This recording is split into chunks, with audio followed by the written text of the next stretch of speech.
Ash Ketchum is the 10-year-old from Pallet Town with 25 years of battling experience. And over the years, Ash has accumulated some incredibly powerful Pokemon. And now that he's officially retired from the anime, we finally have the definitive list of every Pokemon he's ever had. So knowing all of this, today I'm gonna be making Ash Ketchum's ultimate team. Now, I know there's already a ton of other videos about making Ash's ultimate team. I mean, I even made one myself. Maybe you've seen it. But this video will be different.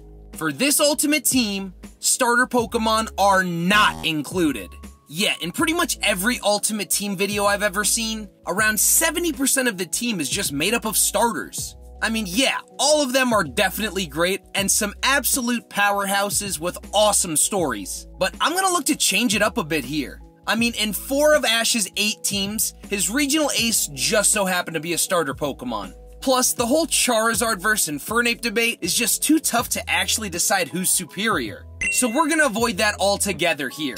Before we really get started with the team though, let's discuss the criteria and what I'll be looking for in today's video. First, as previously mentioned, starters will not count here. And yes, that does include Ash's Pikachu too. I know he's not really a traditional grass, water, fire starter, but I mean, he was literally Ash's starting Pokemon. Plus, he is a starter in 2 different Pokemon games. So yeah, no Pikachu here either. The things that I'll be looking into and considering to be on this team are win rates, feats, and if the Pokemon has an additional special power. You know, things like a Z-move or alternate form.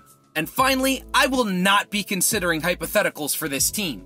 And by that, I mean saying something like, oh, maybe Ash could Gigantamax this Pokemon. Or oh, what if Ash fully evolved this Pokemon? Yeah, we're not gonna do that. I'll also somewhat take type diversity into account here. I know it's kind of important in Pokemon, but obviously Ash doesn't care much for type diversity, so that one won't be that big of a factor. Alright then, with all of that out of the way, let's get started.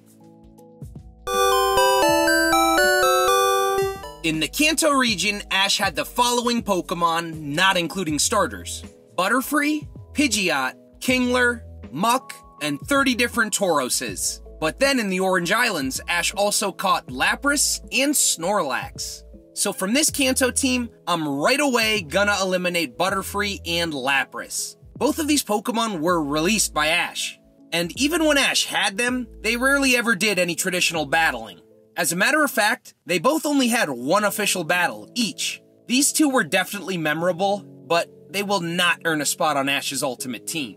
Muck is also another Pokemon here that will not make it out of this round. He's definitely a lot of fun, but it only actually has 1 win to his name, and it was against a puny Bellsprout. Then finally, I'm gonna be removing Pidgeot from consideration. It spent most of its time as a Pidgeotto, and when it did do battle, it consistently underperformed unless it went against Team Rocket. Sorry Pidgeot, your return in Pokemon Journeys was still really epic though. Okay, so then that means Kingler, Tauros, and Snorlax will all move on to the next round. All 3 of these Pokemon had impressive moments, feats, and wins. They were all definitely forces to be reckoned with in the original series, and were pretty reliable whenever Ash would use them. As such, they'll all be moving on to the next round. So from the Johto region, Ash caught Heracross, Noctowl, and Donphan. Wow, it's kinda crazy to think that over half of Ash's Johto team was comprised of starters. Still though, all 3 of these bonds are solid, and I'm actually gonna have them all move on. They all have decent win percentages, and some impressive wins to their names. I mean, Heracross was able to tank a point-blank Fire Blast and still overpower Gary's Magmar.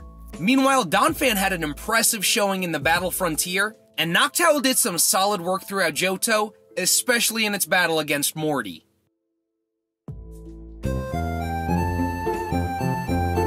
For Ash's Hoenn team, he used Swellow, Corphish, Torkoal, and also Glalie. So without Sceptile and Pikachu, this team is kinda underwhelming.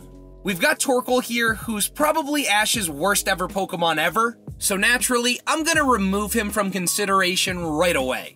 Then we've got Glalie, who was actually pretty solid for Ash's Hoenn team. Unfortunately though, it was caught very late into the Advanced series, so it didn't get all that much development. It's not all bad though. I mean, Glalie did overcome a double battle against a Quilava and Charizard, but ultimately, I've decided to remove Glalie as well. Ash actually didn't even really use Glalie or Torkoal in the Battle Frontier arc, so that just kind of further proves my point against these two. So that means moving on will be both Swellow and Corphish. Now, I'd argue that these two are some of Ash's most underrated Pokemon of all time. Corphish has a really solid move pool and some great speed and strength. Then, as for Swellow, it was actually the ace of Ash's Hoenn team before Sceptile came along. Its feats are plentiful, like Thunder Armor, crazy fast speed, and it's even tangled with its fair share of legendaries. Both of these Mons also picked up some impressive wins at the Battle Frontier, including a win against Domace Tucker, where the two teamed up to help Ash win the Tactic symbol. Also, real quick note here, I just wanted to bring up that it's been officially confirmed that a Frontier Brain's power is equivalent or even higher than most common Elite Four trainers. Okay, well that wraps up Ash's Hoenn team. Now on to Sinnoh.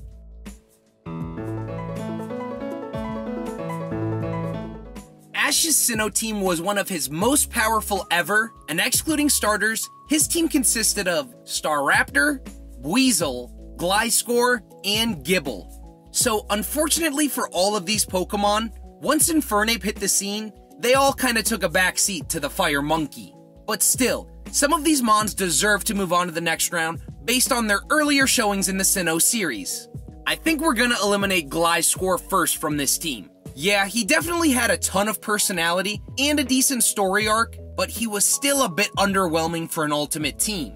Sure, his most impressive moment came in the Sinnoh League when it took down Paul's incredibly OP Drapion, but that just isn't enough. Gliscor does have a really bad win percentage at an abysmal 33%, which is actually the worst of any of Ash's Pokemon ever. So, sorry Gliscor.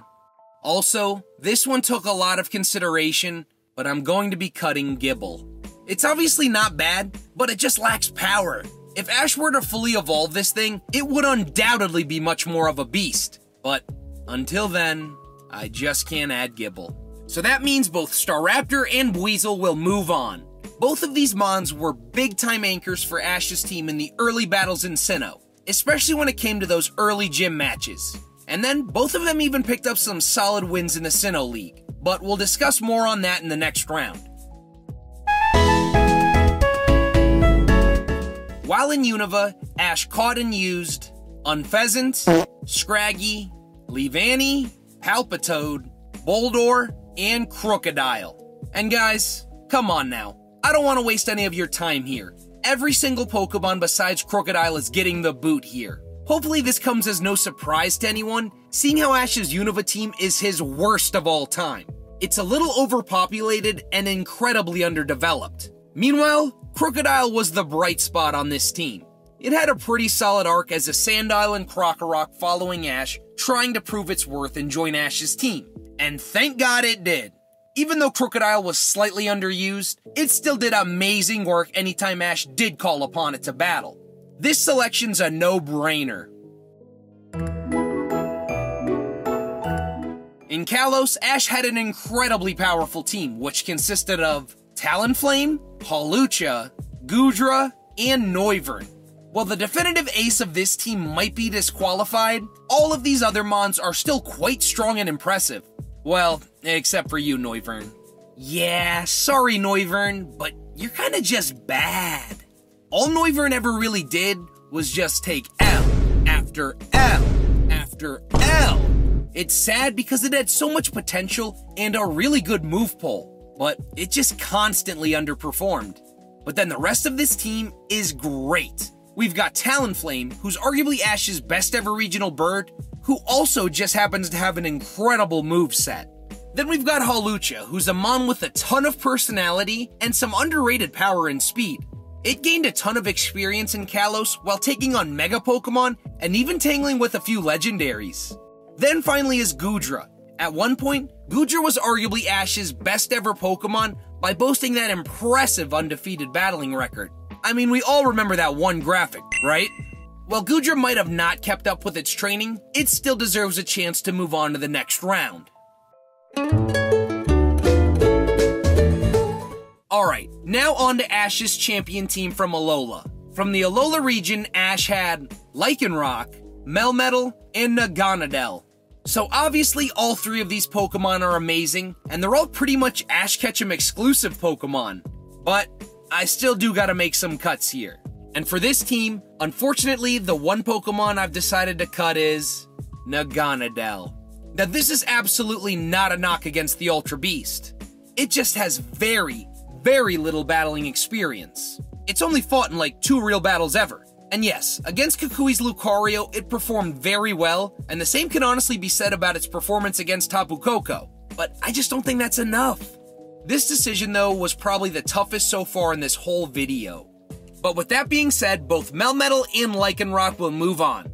Just like Naganadel, Melmetal has some amazing raw talent and potential. I mean, to be fair, Melmetal is a mythical. But even as a little Meltan, he was able to win a fair amount of battles on its own.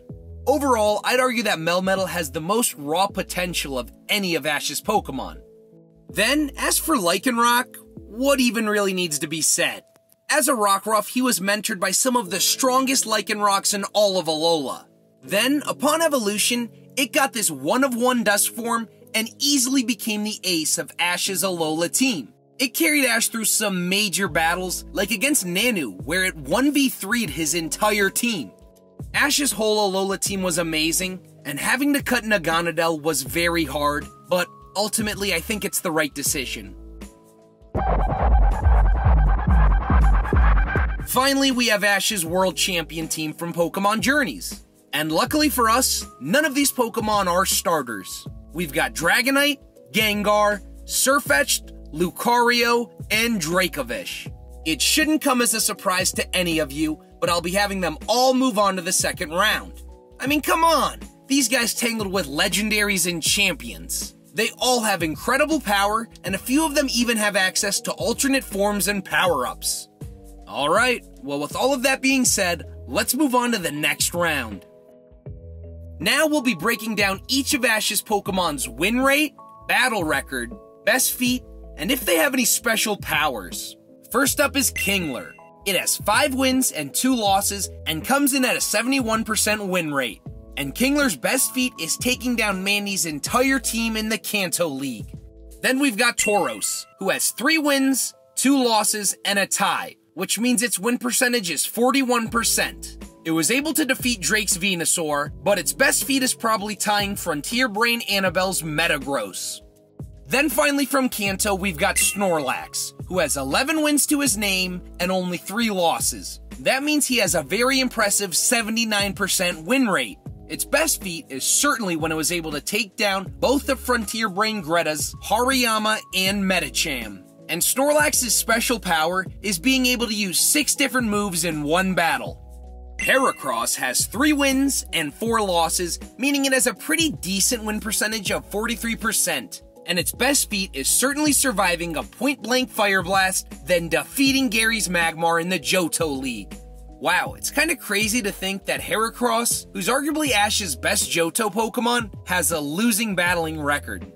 Donphan has the same battling record as Heracross, with 3 wins to 4 losses and a win percentage of 43%. His best win was definitely when it took down Pike Queen Lucy's Survivor in the Battle Frontier arc. Then finally from Johto is Noctowl.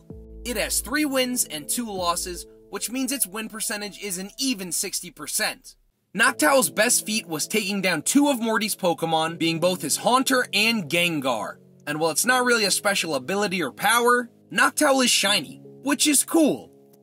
Next we've got Corphish, with 16 wins, 10 losses, and 2 ties. That means Corphish's battling percentage was a solid 60%. His most notable win was either taking down Annabelle's Alakazam, or when it teamed up with Swellow to take down Tucker's Arcanine and Swampert. Then we've got the best bird Swellow with 14 wins, 8 losses, and 1 tie. So that means Swellow's win percentage was an impressive 63%. It has a ton of great moments like throwing a Donphan, Thunder Armor, and taking down Spencer's Venusaur in the Battle Frontier. Swellow honestly may just be Ash's most underrated Pokemon of all time. From one bird to the next, we've got Staraptor, who had 11 wins and 9 losses, which means it had a win rate of 55%. Its best moments came towards the middle of the Sinnoh series when it took down Paul's Honchkrow or when it defeated Candace's Medicham. Then as for Buizel, it has 6 wins, 9 losses, and a single tie. That means its win percentage is 41%. I was not expecting Buizel to have this win percentage, mostly because of how cool it was. But Buizel's best moment came when it took down Paul's Gastrodon in the Sinnoh League. Next is Krookodile, the lone Unova team representative. Krookodile had 4 wins and only 1 loss, which means it has an incredibly impressive 80% win rate. I am not counting the losses it took as a Wild Sandile or Krokorok, because that just wouldn't make sense. I mean, it wasn't Ash's Pokemon at the time, but Krookodile's best moment was when it battled Iris's Dragonite, tanked an Ice Beam, then evolved and defeated Dragonite. First up from Kalos, we've got Hawlucha, coming in with 9 wins and 8 losses, giving it a 53% win rate. Hawlucha was solid in the Kalos series, but wasn't as powerful as it probably could have been. Its big feat was either taking down Wulfric's Abomasnow or beating a Mega Absol. Talonflame had a perfectly balanced battling record with 9 wins, 9 losses, and a single tie, which obviously means it had an even 50% win rate. Its best moment was when it went toe-to-toe with a Moltres. Now for Goodra, who has 3 wins, 1 loss, and 1 tie, which means it has a 75% win rate, with its best win being when it took down Clement's Luxray in dramatic fashion.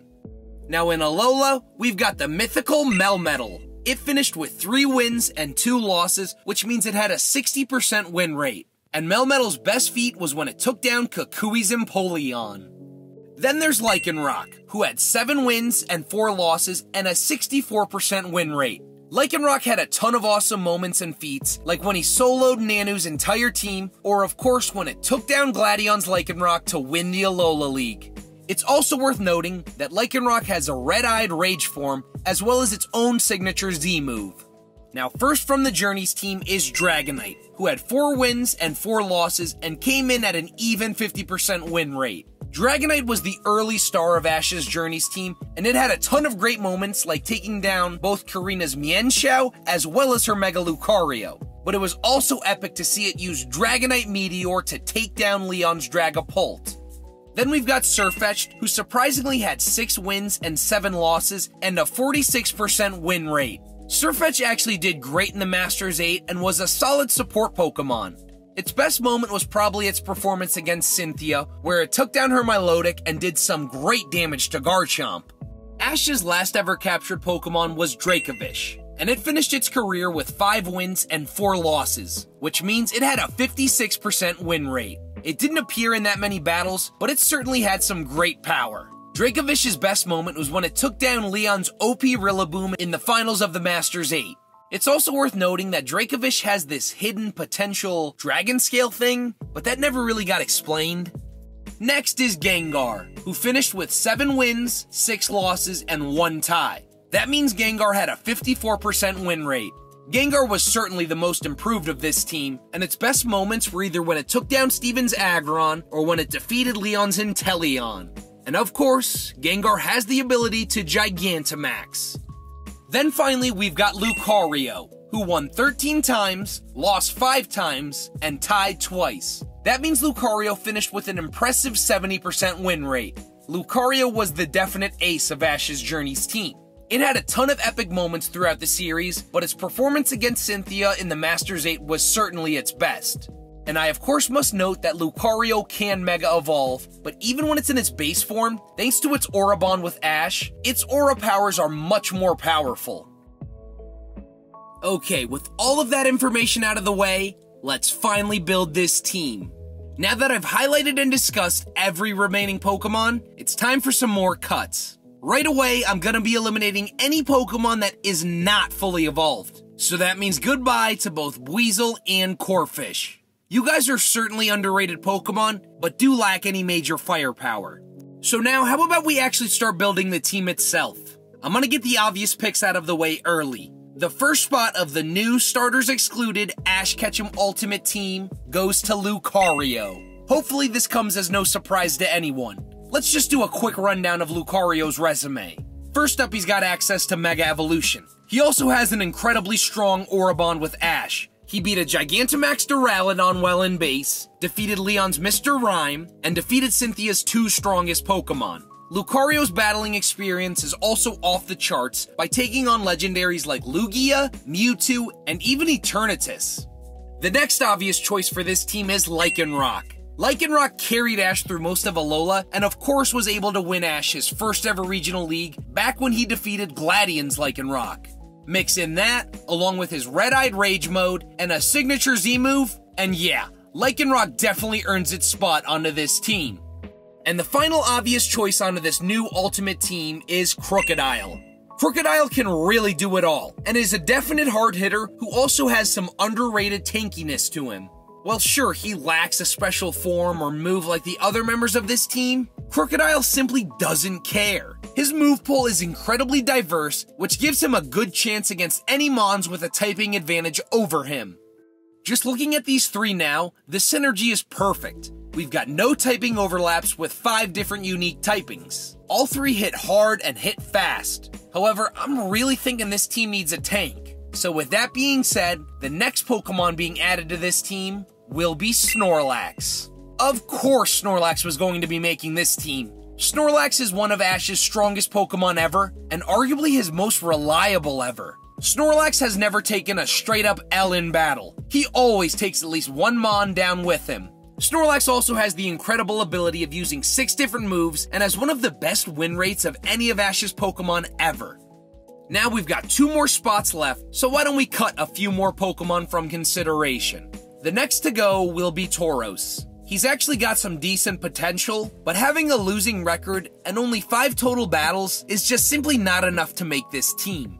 I'm also going to be cutting Kingler, Donphan, and Noctowl. All of their wins are only decent.